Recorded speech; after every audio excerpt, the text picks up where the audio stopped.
All right, it's getting close to time, so we'll give it a shot here. The bell will probably ring just about the time I get going. But we are in Daniel chapter 11.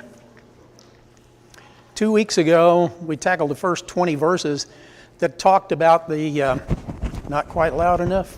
I'll crank it up a little bit higher, maybe. I don't know if that'll help. That help? Maybe. Yeah. Well, Dave's not up there to crank it up, so we may have to run get him if that's not enough.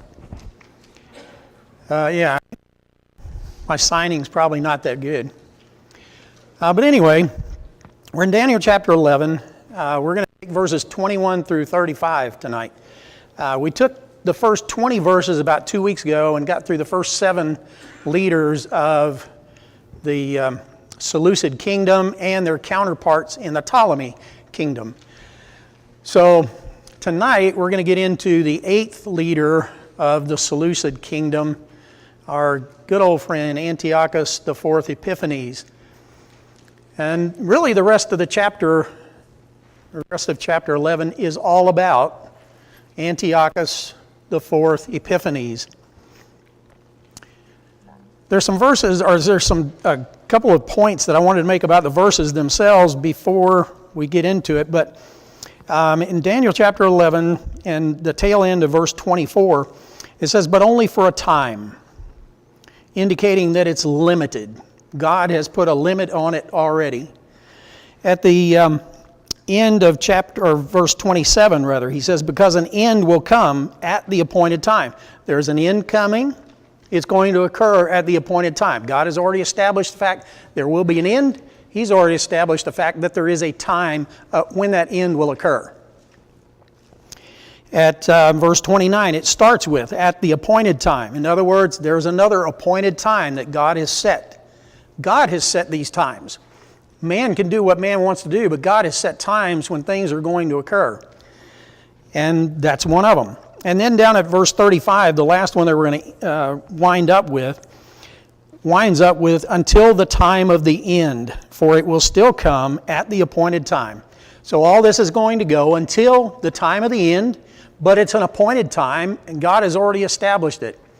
So if you're Daniel, and you have been looking for this prophecy that Jeremiah had made 70 years, and we're going back home. And Daniel got to thinking, okay, well, that's when the trouble all ends, because we're going back to Jerusalem, we're going to rebuild the temple, life is good. And God says, no, wait a second. That's not the end of the persecution. There's going to be more. So Daniel wants to know, what is the end? Well, that's what the angel is trying to tell him. Here is the end. It's already been established. God has set it in stone. It will be an end at God's appointed time. So there are a lot of people that want to read Daniel and they see the end and they want the end. Like after everything, the end. Jesus coming back in judgment. That's not what he's talking about here. You got to keep it in context. And through everything that Daniel has been told already, all we know is the 4th kingdom, which is the Roman kingdom, Messiah is coming. That's what we know. That's what Daniel knows. But Daniel probably doesn't even have it all figured out. So anyway, we're going to talk about this Antiochus Epiphanes. He was the small horn of chapter 8. He did his best to wipe out Jewish culture. He did his best to institute Hellenism. And Hellenization, or Hellenism, was the Greek culture that was being force-fed throughout the entire controlled world that Greece had at that time. And not all of it is bad, because that Greek culture gave us the Greek language. And what do we know was written in the Greek language? Our New Testament. The Greek language, Koine Greek, the common Greek language, had 4 words for love. In English, we got 1. And we use it for everything, but they had very specific things that they use for those 4 different words for love. We talk baptism, we don't know what we're talking, right? But they had one word, baptizo, and it meant immersion. They knew what they were talking about.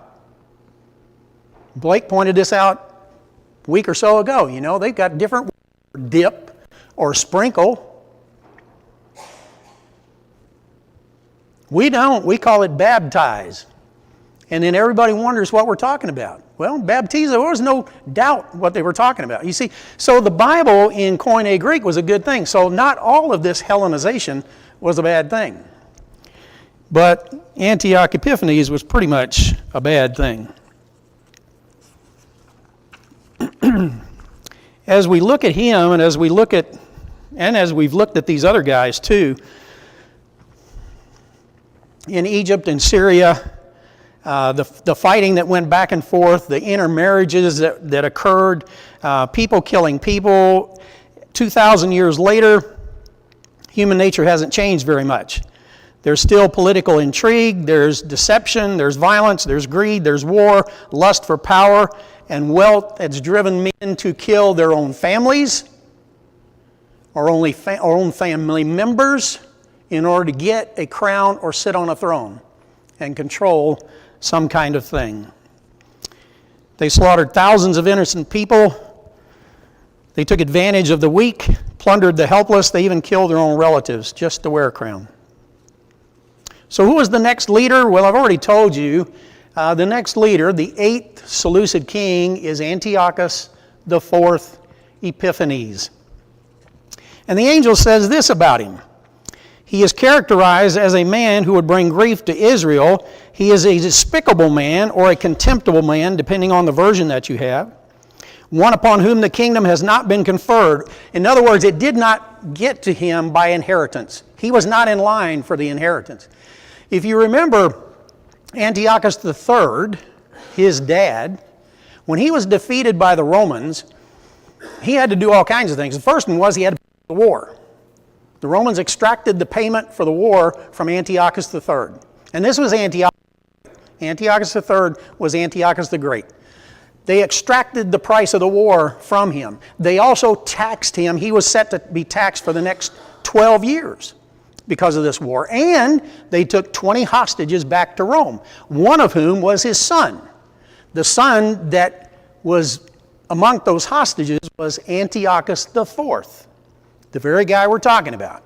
He was hauled off to Rome as part of this hostage crew, and he was there for 14 years. His brother would take the throne when Daddy died, his older brother. So when Antiochus III dies, he is succeeded by the older son, Seleucus IV. And he then sends his oldest son, Demetrius I, to Rome to be the hostage, to replace his brother. So Seleucus is sitting on the throne, Antiochus is being freed, and Antiochus decides, I'm going to fight for you. And so he gathers an army and he starts fighting. Well, if you also remember back in verse 20, there was a guy by the name of Heliodorus that was sent by Seleucus to Jerusalem, and he was supposed to plunder the temple. And he had the vision, and this vision scared him, and he said, I can't do that. And so he headed back to Syria, and when he gets back there, he plots and plans, and he murders Seleucus. So Antiochus IV's brother is being murdered back home while he's off fighting. He gets word there's trouble back home. Heliodorus assumes the throne. He seizes the throne. So for just a little bit, he's king. But when Antiochus IV comes back with an army, Heliodorus hits the hills. He's out of there. Antiochus IV, assumes the throne as a region for his nephew. Not the one that's hostage, but rather a baby. And 5 years later, that baby is murdered, and Antiochus IV is then king. Don't know who murdered that little 5-year-old, but I have suspicions based on this guy being a despicable character and getting to the throne by means of intrigue. Right? That's what the angel said. Despicable. it had not been conferred on him. He would seize it by intrigue. So, that's how he gets there. Probably by killing his own nephew and leaving the other nephew as hostage in Rome. So in verse 22, it talks about an overwhelming army coming in there. The struggle, this is the struggle again between the Seleucids and the Ptolemies. And in this particular case, the Ptolemies decided that it was time to go back and regain the property that they had lost. They had lost some in the war. We talked about that before, part of which was Palestine. They wanted all that territory back, including Palestine. So they amass an army and march against his uncle. Because if you remember, Cleopatra was mom. She is actually the sister of Antiochus IV. So by this time, of course, she has died. And so they're marching, going to battle. And it starts out pretty good for Ptolemy at first. He thinks he's winning, but it doesn't turn out that way. He ends up losing the battle. Antiochus IV wins the battle. It mentions, too, here a prince of the covenant. Two possibilities. The first is Onias, that is Onias the third. He was the high priest. He was the legitimate high priest. But when the Greeks came in, they decided Antiochus came in, Antiochus IV. He said, no, you're not going to be the high priest, because he opposed this Hellenization. He didn't want anything to do with it. And so he appoints his brother, who uses a Greek name, Jason. Now, Onias is of the tribe of Levi, is the legitimate high priest. So he is of the tribe of Levi and the line of Aaron. His brother would also be of the tribe of Levi and the line of Aaron, though he is not the oldest, so he is not by rights the high priest. But Antiochus deposes the existing high priest. Jason gives Antiochus a bribe. He makes Jason the high priest. This guy Menelaus comes along and he offers a bigger bribe. And Antiochus says, okay, fine, Jason, you're out. Menelaus, you're in. And Menelaus was no right to be a priest, let alone the high priest. You know, Jason had little right, but Menelaus had no right. But Antiochus has put him in there. Once Menelaus gets into the high priesthood, he arranges the murder of Onias III, the legitimate high priest. Most likely, that is the individual, the prince of the covenant, that is murdered. Another possibility would be Ptolemy VI, because of a treaty that had been arranged with Antiochus, which of course Antiochus violates. That was the way with Antiochus. But most likely, we're probably talking about the legitimate high priest. So, how does this prophecy illustrate the evil nature of Antiochus IV? Well, he's one of those guys that makes an agreement, makes an alliance with you, and then he figures out how he can violate it to do you in. And it very well could be that in this particular case, he's talking about his raiding of Judah. If not that, then talking about his attacking Egypt, because he regularly did that, even though they had a treaty. And even though he's talking about his nephew that is in charge in Egypt at this time. Or it could be just a general reference to his characterization. He is a contemptible kind of person. And if you look at Antiochus IV, Epiphanes, you know what he considers peace treaty? Peace, times of harmony. He considers that an opportunity. They're not going to attack me, but I'm going to look and see how I can attack them. That's the way he does things. In a time of tranquility, he would pounce on people because they're least expecting it. It was his policy to offer friendship and then look for an opportunity to launch a surprise attack.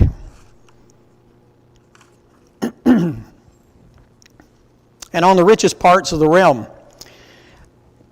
Back in this time, they did not have any banks.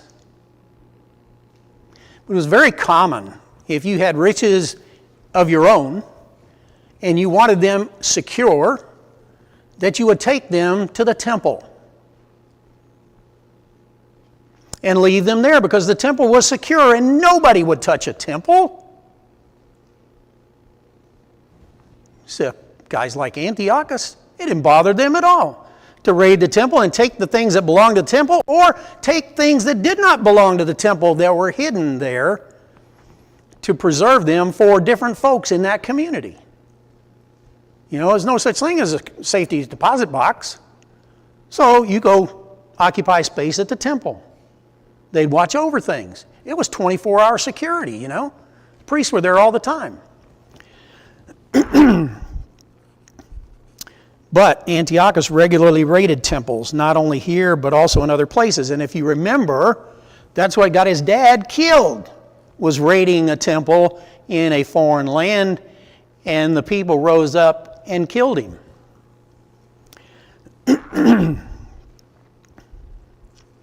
His schemes, the angel says, would only last for a time.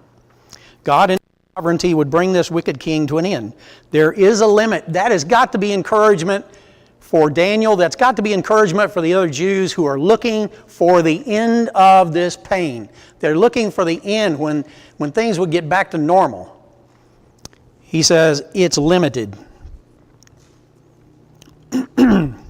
Antiochus was one who would distribute plunder, booty, and possessions to those who swore allegiance to him and those that supported his objectives. He was especially generous with his troops. And there were times when he was so generous he would actually deplete the bank account, as it were, and he'd go tax somebody else or raid somebody else in order to pay his bills.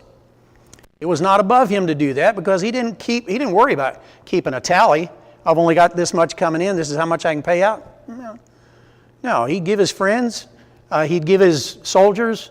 He'd give anybody anything. He would throw money in the streets just to watch people fight over it. This guy was kind of weird in many ways. So when Antiochus gets the idea that he's fixing to be attacked by Ptolemy, he says, okay, I'll counterattack. So his response is to get a very large army and counterattack against the king of the south, Ptolemy. And in 169, that's what would happen. And as I said before, it looked good for Ptolemy at first, but it didn't turn out that way. And before it was over, Ptolemy not only lost, but he was captured by Antiochus. And the angel says, you know, there are folks sitting at Ptolemy's table who were the cause of this. They're eating the king's food. And if you remember, I said earlier, Cleopatra was his mom. Cleopatra passed away. When she did, she passed away. She was acting as regent for Ptolemy up until the time she passed away. So he was still relatively young. And there's two, I guess they call them courtiers, two guys, advisors, that really were the power. Their names are Julius and Linnaeus, and they kind of controlled Ptolemy.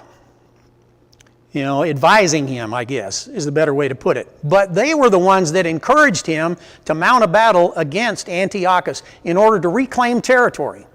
And not only to reclaim territory, but also to make sure that we reclaim Palestine as part of that territory.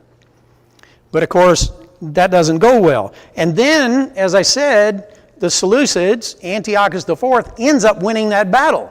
And so then these two bright advisors tell them, why don't you go to Samothrace? Don't go back toward Egypt. You need to get out of here, but you go to Samothrace, which is toward Turkey, which is actually toward Syria. And so Antiochus' guys capture him. And now his nephew is captured by Antiochus, his uncle. So they decide that it's time to make a treaty. And being good, upstanding people that they are, Antiochus goes into that treaty deal planning to lie, and Ptolemy goes into that treaty deal planning to lie. And both of them will.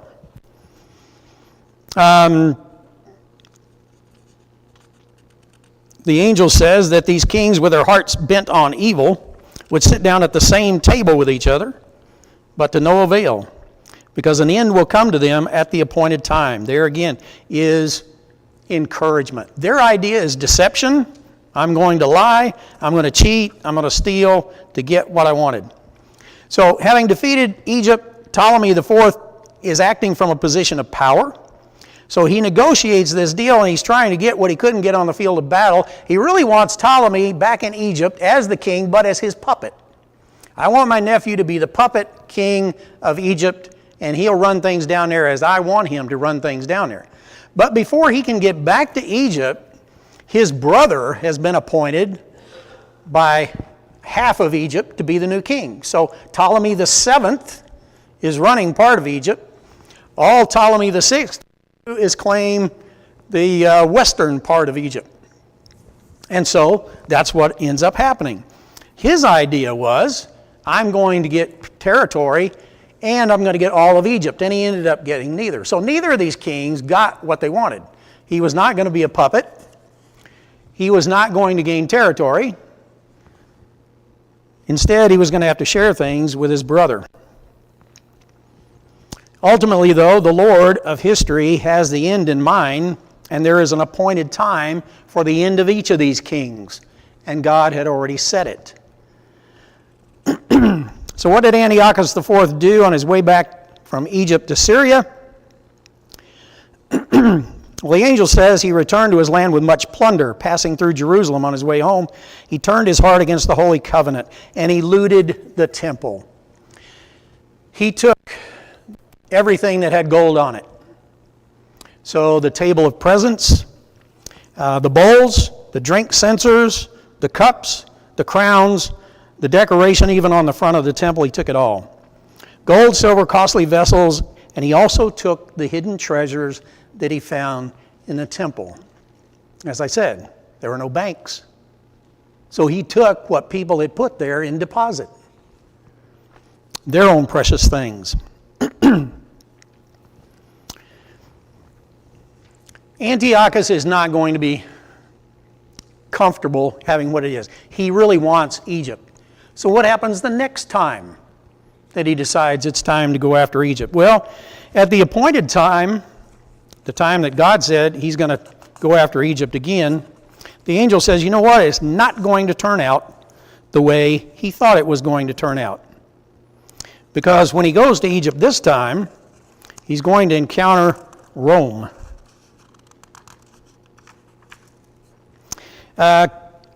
Depending on your translation, it may say the ships of Kittim, or Kittim, not sure how you pronounce that. There are actually two. There's a man and then there's a place in the Old Testament. In Genesis 10:4, Javan, the son of Javan, is named Kittim. It's believed that he settled in Cyprus, hence the name Kittim applied then to Cyprus, the land that the Hebrews recognized as Cyprus was referred to as Kittim, and you can find that in Jeremiah 2, Daniel 11:30, Numbers 24:24, Jeremiah 2, Ezekiel 27. I gave you those verses. So the last time, great victory. The last time he thought he was going to get somewhere, but this time it's like, okay, I know that those two brothers are down there, and by this time the two brothers have decided, hey, we can get along. We'll form our own little treaty. And that was about as much as Antiochus IV could stand, so it's time to attack. I'll just get them both. I'll take out both the brothers, and life will be fine. And it was going pretty good. As a matter of fact, the people of Egypt were receiving Antiochus very well. There was virtually no resistance until he got to the Nile River. Before he could get to Alexandria, he encountered the Roman army. And the Roman general came up to him and handed him a decree from the Roman Senate that said, get out of Egypt or you will be warring with Rome. Well, Antiochus IV says, I need some time to talk to my generals and discuss this matter. And the Roman general took a stick, scribed a circle around Antiochus. And he said, that's fine, you talk with your generals, but before you step out of that circle, you make your decision. So he turned tail and ran back to Syria with his tail between his legs. But what did he do on his way back to Syria? Well, he decided to vent his frustrations in Judah, or Judea. And if you remember what I said earlier about the high priest, while he has been down in Egypt fighting, there's been drama in Judea as well. The illegitimate high priest that had been deposed, that was Jason. His brother has since been murdered, the legitimate high priest. Jason hears that Antiochus died in Egypt. So he says, here's my chance. I'm of the tribe of Levi. I will mount an attack on the Syrian forces that are here in Judea, and I will be elevated to high priest, and life will be good. So he mounts this attack on the Syrian forces, and word gets back to Antiochus, who is traveling back to Syria. And as we said before, between Syria and Egypt, there's only one thing: Palestine. And they've caused trouble every time they've gone through there, but now word is that there is a revolt going on in Judea. Antiochus is given to think that they are revolting against the Syrian regime. He didn't understand that there was just a tiny revolt going on, that this individual was trying to replace the wrongly appointed high priest, who was hiding out in the temple, by the way, from the one that was trying to take over, Jason. So Menelaus was hiding. And you can kind of read about this if you want in detail in 2 Maccabees 5:11 through 14. But Antiochus comes in with his army, and he wipes out about 80,000 people. He enslaves about another 80,000. He robs and desecrates the temple. This all occurs in 168 BC. And it's thought that the number was between 80,000 and 100,000 that were killed, and an additional 80 to 100,000 that were enslaved. Antiochus leaves 20,000 men to continue this process. They killed the males, adult males. They enslaved the women and the boys. What a good deal. Great guy.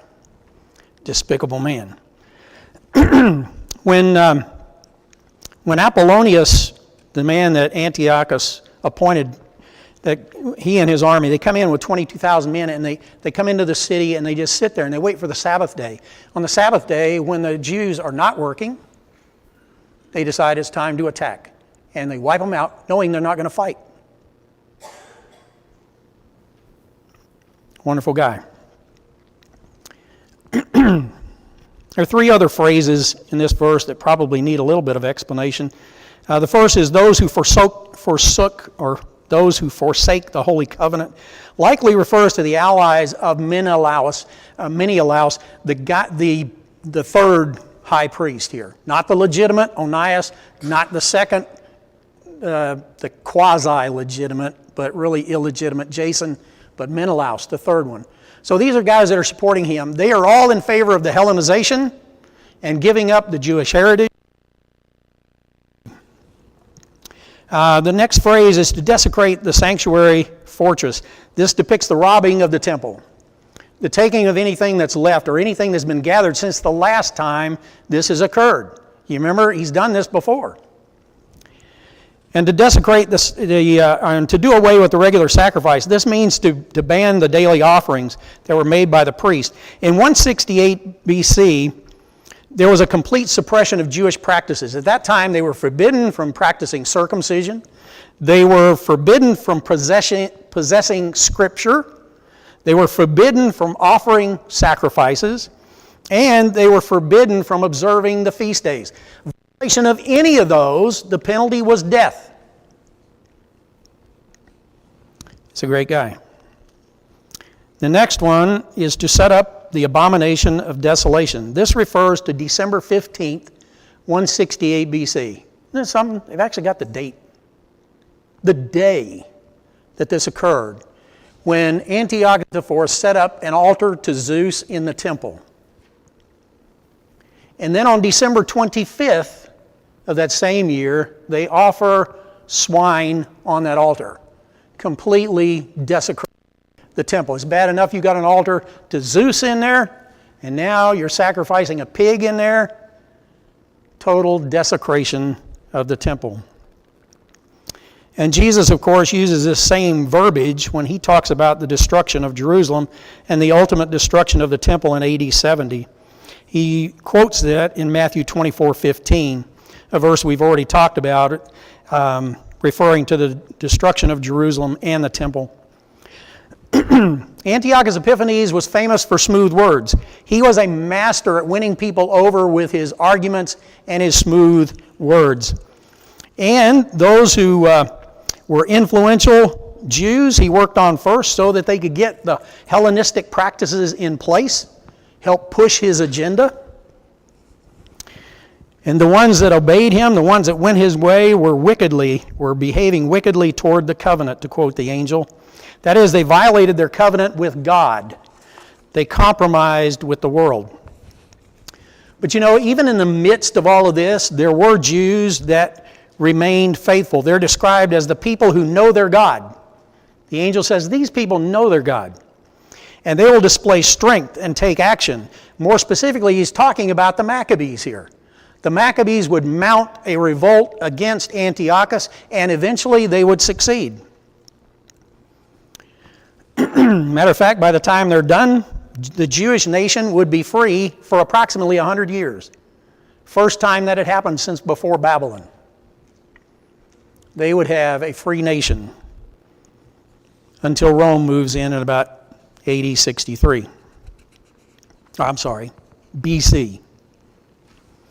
So what warnings do we have in the New Testament regarding smooth talking? Because you know, smooth talking is not a problem just for them. It's a problem for us too. Paul warns in 2 Timothy 4 that I give you this charge, Timothy, preach the word. Be prepared to preach it in season, that's when people want to hear it, and preach it out of season, that's when people don't want to hear it. Correct, rebuke, encourage with great patience and careful instruction, for the time will come when men will not put up with sound doctrine. Instead, to suit their own desires, they will gather around them a great number of teachers who say what their itching ears want to hear. They will turn away from the truth and turn aside to myths. There are people that would love to twist and turn Daniel in order to fit their agenda. Don't listen to it. Don't listen to it. Stick with what Daniel is about. Stick with the context.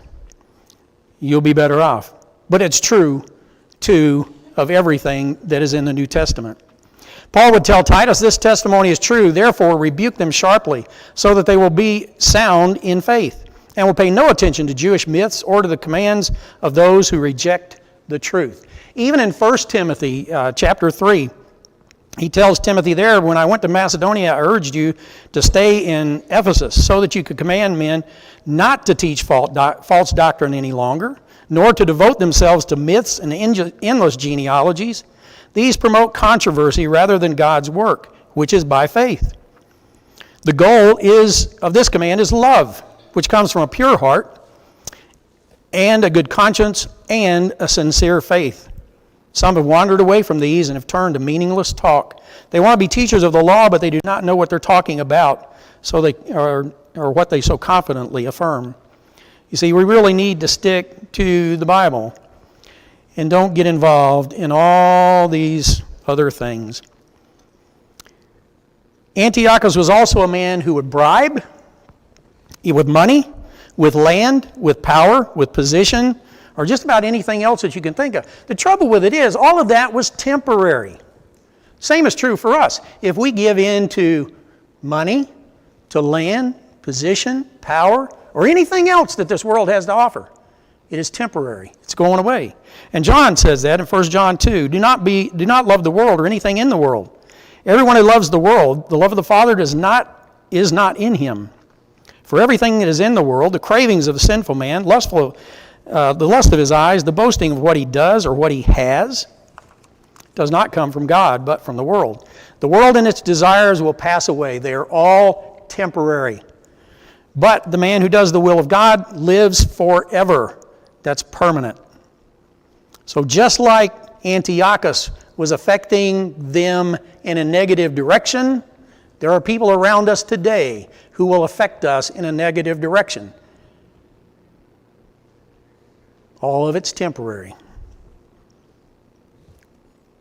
So what does the angel say is going to happen to the faithful? Well, he says for a time, they're going to fall. It may mean they're going to die. It may mean they're going to be persecuted. It may mean they're going to be locked up. It may mean they're sold into slavery for a time. But that means it is limited. It's only going to go until the time of the end.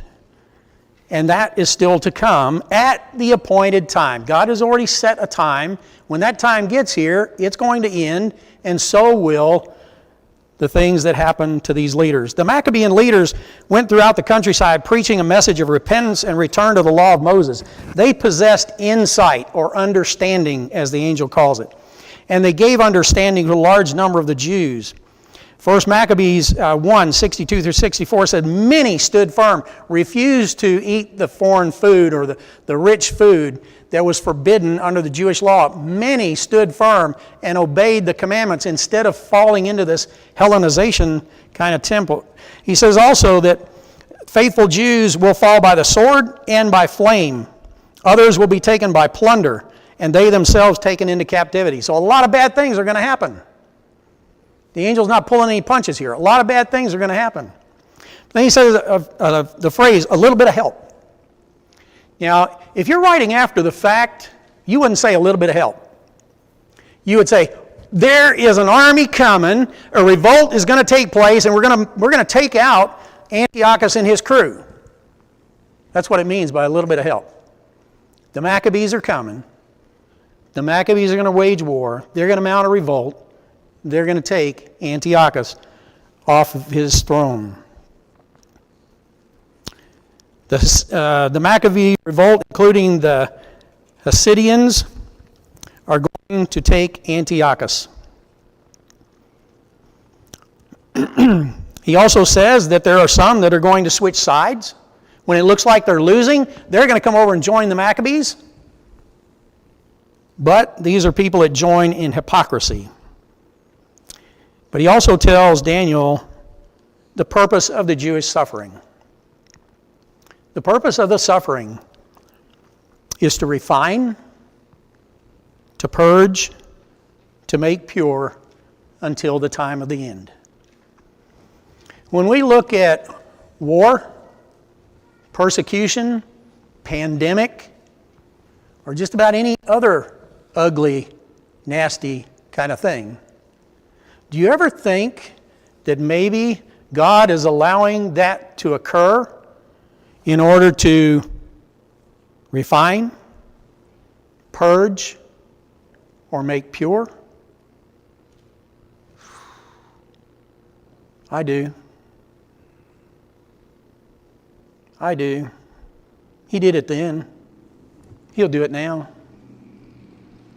Blake mentioned it this morning. I told Peggy, I said, yeah, it's strange how he hits on things that I'm going to talk about.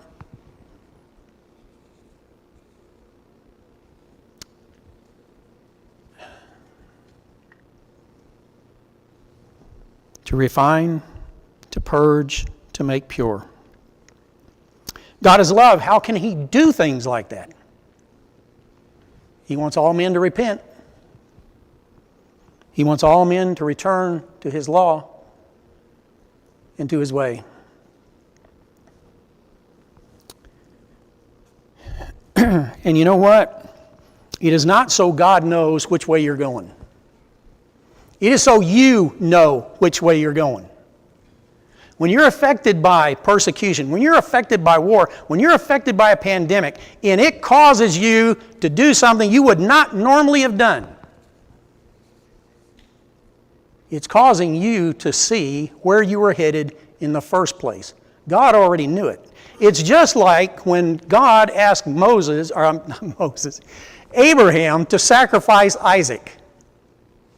You know, when he's done, when the angels already prevented him from killing Isaac, and he says, "Now I know." That's not the fact. God knew it. Now you know, Abraham, there is nothing you would withhold from me. When we meet that obstacle, when we meet that problem, when we meet that challenge, it is so we know which way we're heading. Because God already knows. And maybe He put it there just for that reason, so you know, so that I know which way I'm heading. We don't often view it that way, but I think we should. The struggle is going to go from 168 to 165 BC. There's approximately. The Seleucids would last a little bit longer to 142 BC, but really their power had gone by that time. But the point here is that God has already determined the end for these kings. God has already determined the end for this persecution. God has already determined the return of the nation of Israel. The same is true for us. God has determined the end. He knows when it is. Matter of fact, Jesus said that. God alone knows. Can't predict it, I can't predict. There's no way you can figure it out. Jesus said God alone knows. And that is the case. But He already knows when it is. It's an appointed time. We just haven't gotten there yet. Might be tonight. Might be 2,000 years from now. But we need to be ready for it when it comes. Next week, we're going to try to finish up this chapter. I saved the last two sections because they are the two most controversial in this entire chapter. But read through them and see if you see a switch. I'll tell you right now, I don't. Maybe they'll help you. But there are a lot of people out there that think there's a switch that takes place, verses 36 through 40 and then 41 through 45. We'll talk about it next week. Thank you very much for your attention.